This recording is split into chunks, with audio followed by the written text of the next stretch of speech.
भारत सरकार ने आखिरकार social media platforms over the top digital media platform पर लगाम लगाने की तैयारी कर ली है।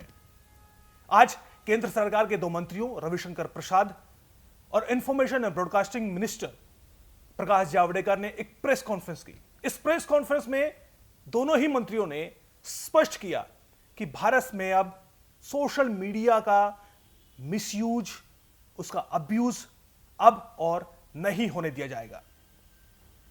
जिस तरीके से सोशल मीडिया के जरिए अफवाह फैलाना, न्यूज पोर्टल्स के जरिए फेक न्यूज फैलाना और देश में एक तरीके से देश विरोधी गतिविधियों को आगे फैलाना और इसके अलावा जो लॉ एंड ऑर्डर की सिचुएशन पैदा करने की साजिश जारी है, उसको अब और नहीं होने दिया जाएगा।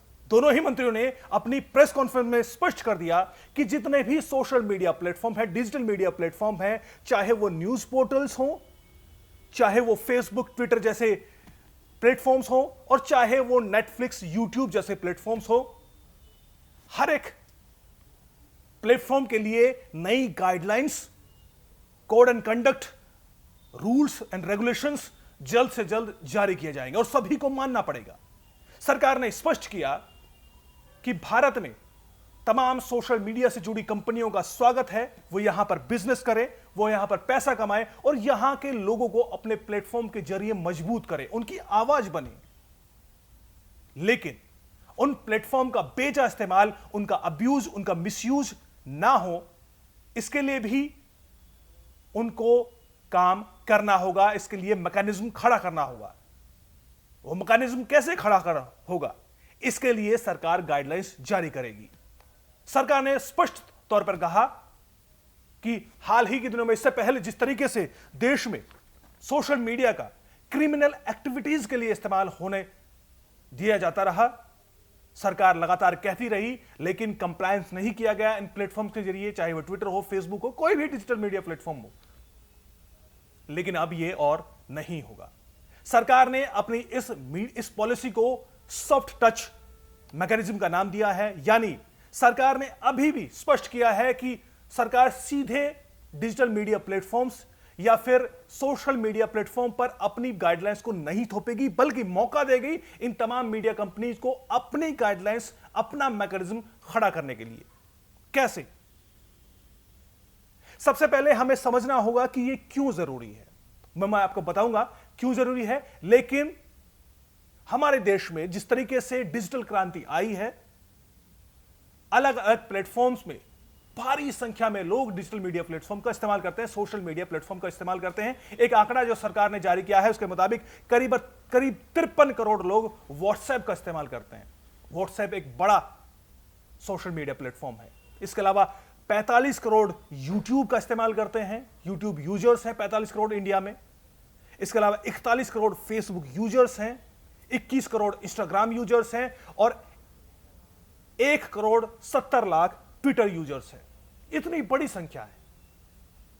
और आप सोचिए कि इनके लिए कोई गाइडलाइंस नहीं थी, इनके लिए कोई रूल्स एंड रेगुलेशंस नहीं था, कोई कोड एंड कंडक्ट नहीं था कि इनको कैसे यहां पर बिजनेस करना है।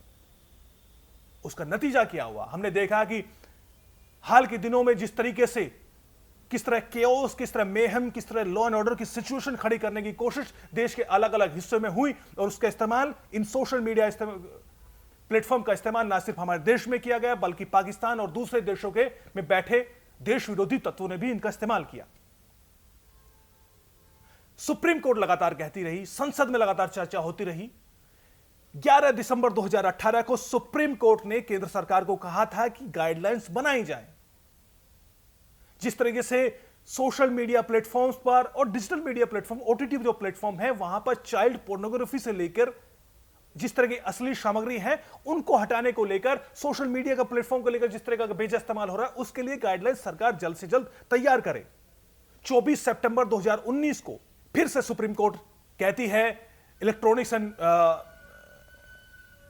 टेक्नोलॉजी मंत्रालय को कि जल्द से जल्द गाइडलाइंस तैयार की जाए, जिसमें केंद्र सरकार एफिडेविट देती है कि वो साल 2021 के शुरुआत में गाइडलाइंस बना लेगी। बहरहाल वही हुआ है। इसके अलावा लगातार राज्यसभा में लगातार चर्चा हुई। राज्यसभा में 26/7/2018 को चर्चा हुई, जिसमें सबने सर्वसम्मति से कहा कि कोई ना कोई गाइडलाइंस होनी चाहिए। एक एडहॉक कमेटी भी बनी। एडहॉक कमेटी ने भी कहा 3 फरवरी 2020 को कि जो हेट कंटेंट है सोशल मीडिया प्लेटफॉर्म पर, जो क्रिमिनल कंटेंट है, उसको हटाने के लिए गाइडलाइंस बननी चाहिए। तो हर एक स्तर पर लगातार मांग उठ रही थी और यूजर्स भी लगातार कह रहे थे। तो इसको लेकर सरकार ने आखिरकार एक मैकेनिज्म खड़ा करने की कोशिश नहीं कहें, इसको कहें कि फैसला ले लिया है। गाइडलाइंस जल्द जारी होने वाली है, यह घोषणा हो चुकी है। कैसे होगा? सरकार 2 भागों में तमाम प्लेटफॉर्म को बांटेगी। सबसे पहले इसमें समझना जरूरी है कि इसमें 2 मंत्रालय शामिल होंगे, ministry of electronics and information technology और ministry of information and broadcasting. Electronics and information technology के जरिए जो न्यूज पोर्टल्स हैं,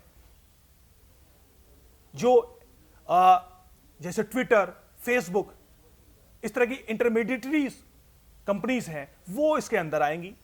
जबकि जो ओटीटी प्लेटफॉर्म हैं जैसे कि नेटफ्लिक्स, यूट्यूब, वूट, इस तरह की जो ओटीटी प्लेटफॉर्म है वो इंफॉर्मेशन और ब्रॉडकास्टिंग मिनिस्ट्री के अंदर आएंगे।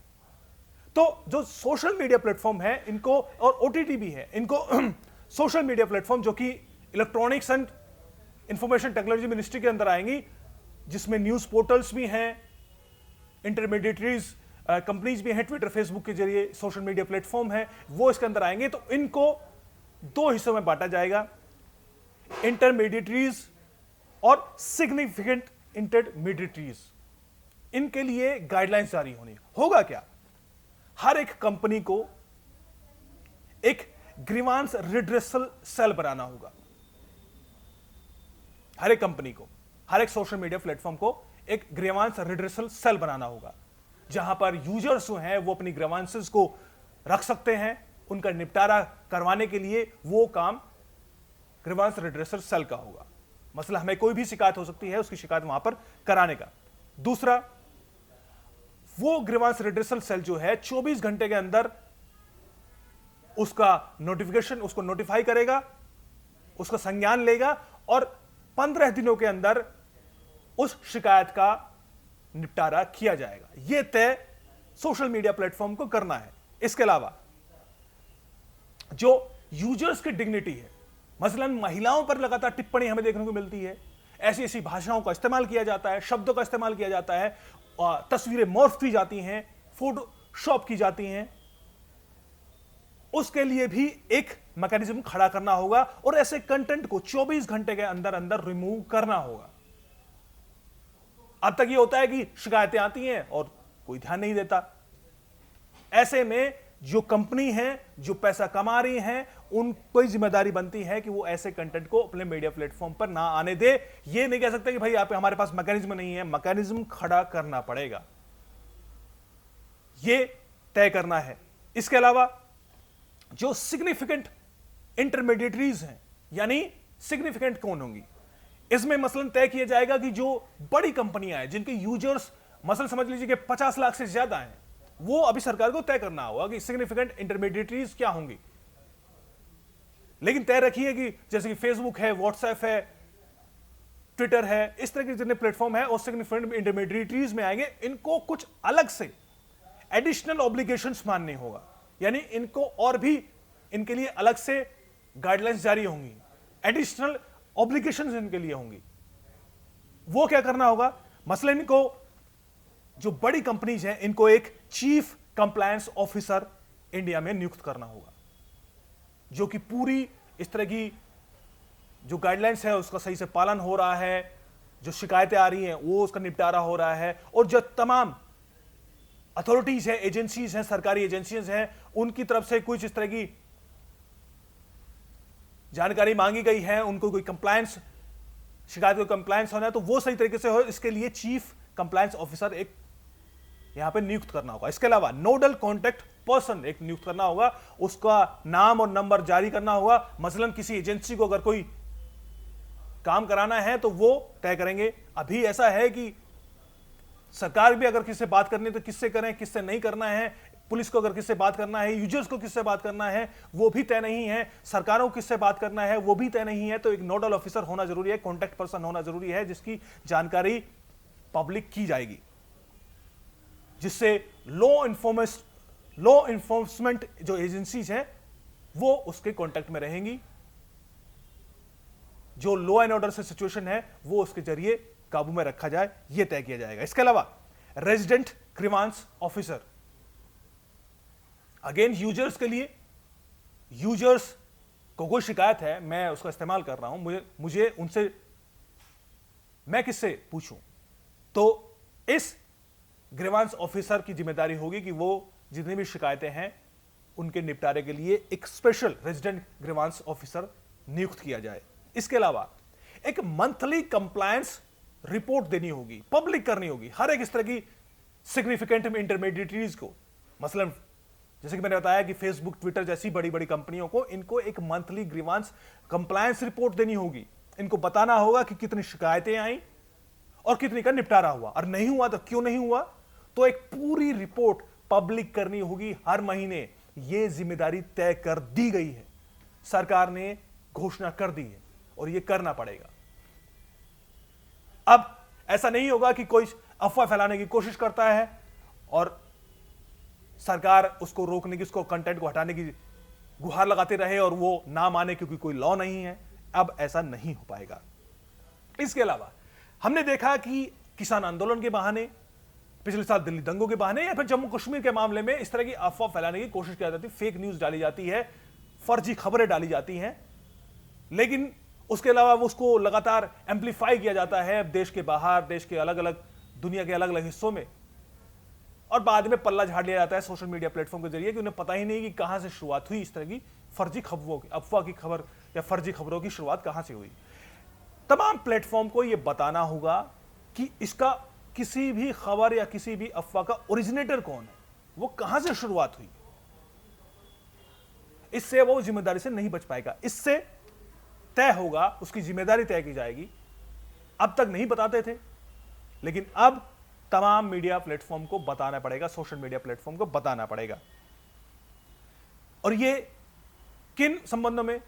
भारत की संप्रभुता, एकता, अखंडता के मसले में, या फिर पब्लिक ऑर्डर से जुड़े हुए मामलों में, या फिर चाइल्ड पोर्नोग्राफी, या फिर महिलाओं की डिग्निटी से जुड़े मामले में अगर इस तरह की फर्जी खबरें, इस तरह की मॉर्फ न्यूज या इस तरह की मॉर्फ तस्वीरें इस तरह की आती हैं, तो उसमें कहीं ना कहीं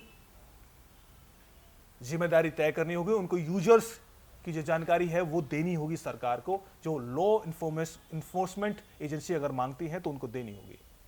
सबसे बड़ी बात, आप अकाउंट खोलेंगे, आपका वेरिफिकेशन होगा। वेरिफिकेशन कैसे होगा, इसका मैकेनिज्म तैयार होना है।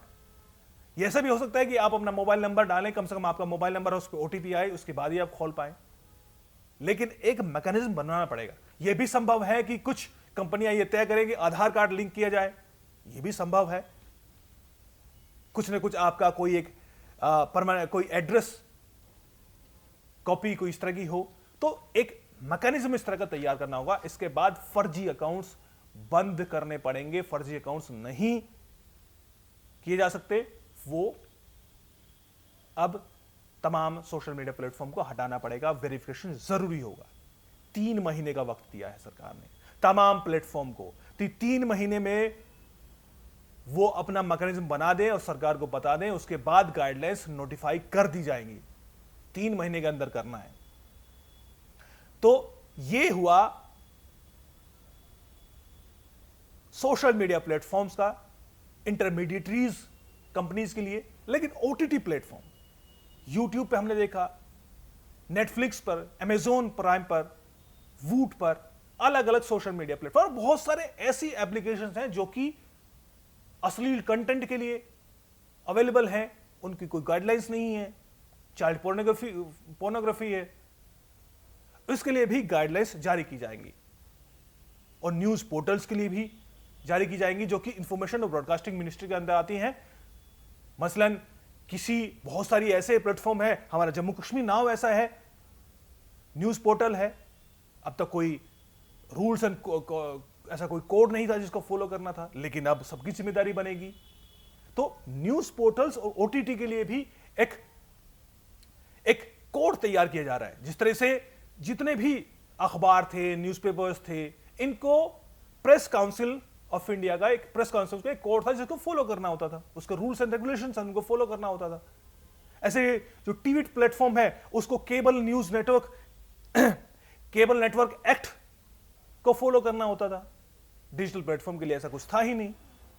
तो जितने भी न्यूज पोर्टल्स हैं उनके लिए एक इस तरह का मैकेनिज्म खड़ा करने की तैयारी की जा रही है। ओटीटी प्लेटफॉर्म है, इनके लिए भी जैसे कि फिल्म्स के लिए होता है, टीवी प्रोग्राम्स के लिए होता है, इनके लिए बाकायदा सेंसर बोर्ड है, और जो टीवी प्रोग्राम है इनके लिए कोड है बाकायदा। तो इसी तरह से ओटीटी प्लेटफॉर्म के लिए भी कोड तैयार किया जाएगा तमाम प्लेटफॉर्म को। लेकिन इसके लिए तमाम प्लेटफॉर्म को मसलन सरकार कैसे तय करेगी? ये न्यूज पोर्टल है, तो तमाम न्यूज पोर्टल्स को, ओटीटी प्लेटफॉर्म को अपनी जानकारी देनी होगी। ओटीटी प्लेटफॉर्म को आइडेंटिफाई किया है सरकार ने, लेकिन न्यूज पोर्टल खासतौर पर हैं, छोटे छोटे बहुत सारे न्यूज पोर्टल्स चल रहे हैं यूट्यूब पे, फेसबुक पे, ट्विटर के जरिए, और अपनी वेबसाइट्स हैं, उनको सरकार को जानकारी देनी होगी कि हमारे इतने यूजर्स हैं, एक पूरा प्रोफाइल देना होगा, इतने यूजर्स हैं, इस जगह पे हम लोग उपलब्ध हैं, इस सोशल मीडिया पर एक्टिव हैं। ये जानकारी सरकार को मुहैया करानी होगी, ये तय कर दिया गया है। और हर एक प्लेटफॉर्म को एक ग्रीवांस सेल बनाना होगा, हर एक प्लेटफॉर्म को, हर एक न्यूज पोर्टल्स को एक ग्रीवांस सेल बनाना होगा। यूजर्स की कोई शिकायतें हो सकती हैं ताकि वो, और उसको पब्लिक करना होगा ताकि यूजर्स को कोई शिकायत है तो वो बाकायदा शिकायत दर्ज करा सके, उसका निपटारा हो, उस पर क्या कंप्लायंस हुआ ये भी तय होना बाकी है। लेकिन यहां पर एक विंडो सरकार ने इतने रखी है कि ये सेल्फ रेगुलेशन हो, खुद तय किया जाए। सरकार ये अभी अपनी तरफ से गाइडलाइंस ये नहीं जारी करना चाहती कि ऐसा होना चाहिए। एक मौका दिया जाएगा, बातचीत होगी कि सेल्फ रेगुलेशन खुद हो, एक बॉडी इस तरह से मैकेनिज्म बने जिस तरीके से बहुत सारी बॉडीज ऑलरेडी न्यूज़पेपर्स की हैं, टीवी उसके न्यूज पोर्टल्स के लिए भी एक बॉडी इस तरह की बनाई जाए जो कि तय करे, उसका बाकायदा एक रिटायर्ड जज एक उसकी अध्यक्षता करे, कोई परमानेंट पर्सन उसकी अध्यक्षता करे, न्यूट्रल, और वो तय करे कि क्या गाइडलाइंस होनी चाहिए। लेकिन शुरुआत भारत सरकार ने कर दी है।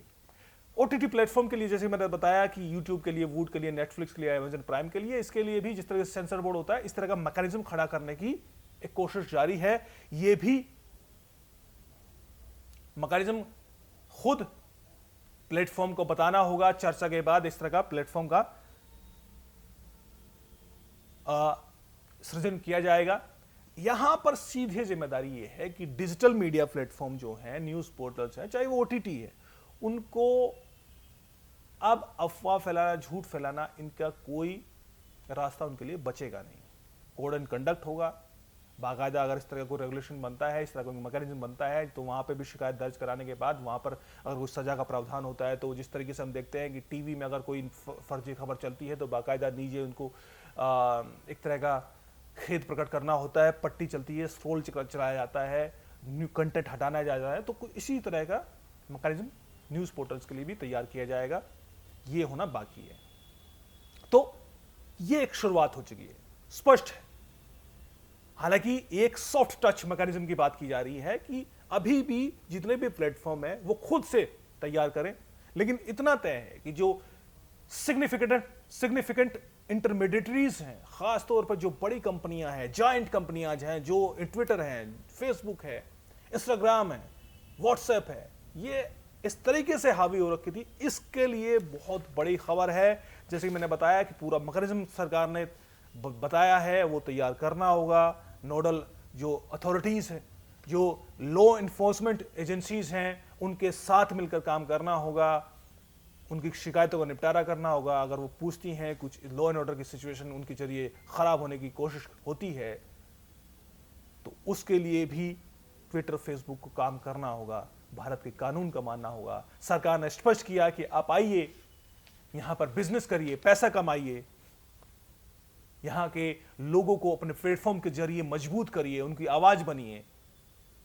लेकिन जो क्रिमिनल एक्टिविटीज हैं, आतंकी यहां पर अपना अकाउंट खोल के, क्रिमिनल्स अपना अकाउंट खोल के किस तरीके से अफवाह और केओस क्रिएट करने की कोशिश कर रही हैं, उसको बंद करना होगा। सरकार का सीधा संदेश है, 3 महीने का वक्त दिया है, 3 महीने के अंदर देखते हैं, दिलचस्प होगा किस तरीके से अलग अलग प्लेटफॉर्म्स इसको कंप्लायंस में काम करते हैं, या फिर सरकार को कुछ और सख्त कदम उठाने होंगे, अपनी गाइडलाइंस जारी करके स्पष्ट करना होगा कि ये काम करने हैं। नमस्कार।